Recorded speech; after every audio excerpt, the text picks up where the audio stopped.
Hi, I am Dr.Surekha Tiwari. I'm a psychological counselor and a homeopathic physician. Sleep is compared to death, and the next morning when you wake up, it's like being reborn again. Have I got your attention on this? Yes. Please understand that sleep is a very, very vital function for the body. It is the downtime of your systems. It is the repair time of all the processes which have taken place. And it is also that time in which the body assimilates your food. Whatever you've done or eaten during the day, it gives you the best results when you have a good night's sleep. Now, if we all look at sleep as a function of the body, then we also know that the body has a body clock. So the sleep also has a rhythm. Give yourself that rhythm and sleep will come to you regularly. Sleeping on time, getting up on time, we've all heard. Going to bed early and coming up early, it always makes you wealthy and wise. We've also heard this. But in today's world, everybody has a very, very late night.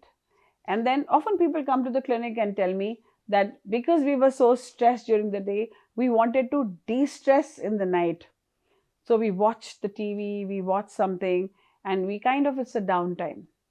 Much better, if it is possible, then please reduce this downtime. I'm not saying do away with it, because I do understand that life has become more hectic, but do not damage one system to correct the other. So if it is possible, try and have a fixed routine. Try and go to bed at the same time every night. Half an hour plus minus, not a problem. At least an hour before, if not 45 minutes, shut down your screens. Any light entering into your eyes is what keeps you awake most. Shut your devices. You can listen to music. An audio input is still okay, but a video input is not. It will not allow you to sleep because the human eye is trained for light. If you're sleeping dark in a very, very dark room and somebody draws the curtain, you get up because the human eye is sensitive to light. On top of that, the devices are throwing in even brighter light than normal. How do we expect ourselves to sleep after this? So please reduce your screen time, especially during the night. Shut it off at least 45 minutes before your sleeping time. Listen to music, go for a walk. If nothing else, do some deep breathing. Your sleep will become better. That's number one. Number two, some calming things. Washing your feet with cold water.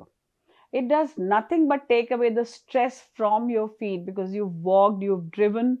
At least if nothing, then your feet were housed in shoes the whole day.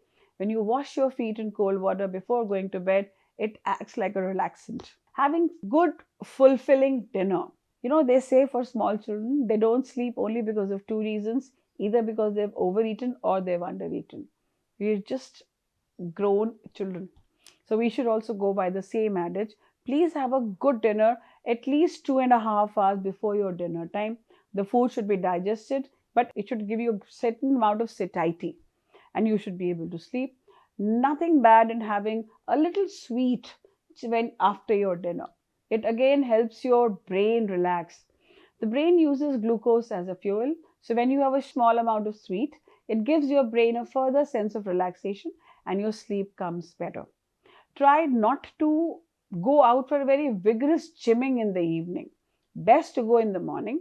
If not in the morning, then evening is a good time. Much better if you can switch routines. I know that when I say this sitting on my seat, it all looks very idealistic.